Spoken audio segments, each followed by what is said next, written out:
An original podcast from podlatino.com.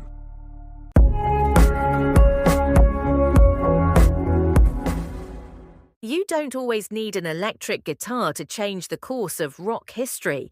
Sometimes all it takes is a mandolin. That's exactly what R.E.M. did in 1991 with Losing My Religion. A song with no chorus, a slow tempo, cryptic lyrics, and a lead instrument nobody expected to hear on mainstream radio. And yet it became a generational anthem.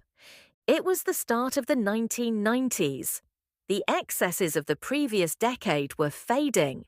The Berlin Wall had fallen, the Cold War was ending, and the world was entering a new phase, quieter, more introspective.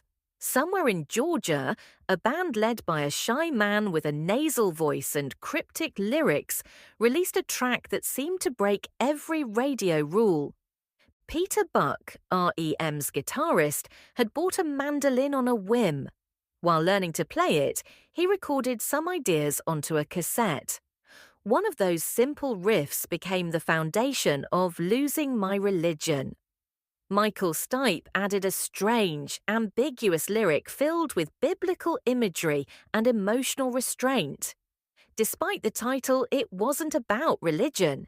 In the American South, losing my religion meant losing patience, reaching your emotional limit.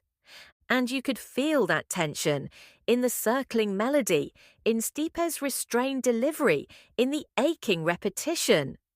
The label wasn't convinced. The song had no hook, no chorus.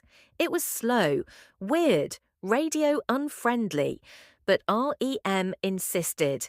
They released it as the first single from their album Out of Time. And then something incredible happened.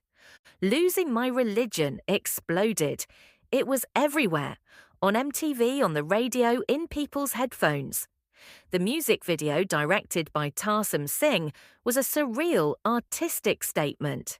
Inspired by Caravaggio, religious iconography, and Tarkovsky's cinema, it was strange, poetic, unforgettable. Stipe danced awkwardly, beautifully. People weren't sure what they were seeing, but they couldn't look away. The impact was immediate. R.E.M. won 2 Grammys. The album sold millions. And suddenly, alternative rock had a seat at the table. Without Losing My Religion, maybe there would have been no room for Creep, no Black, no Come As You Are. But beyond charts and airplay, what made the song stick was its emotional core. That quiet kind of devastation. The kind that doesn't scream, that just breathes in pain. That kind of feeling needed a new sound, and a mandolin gave it voice. R.E.M. would never have another hit that big, but they didn't need one. Losing My Religion became their signature. A song that didn't play by the rules, and in doing so, changed everything.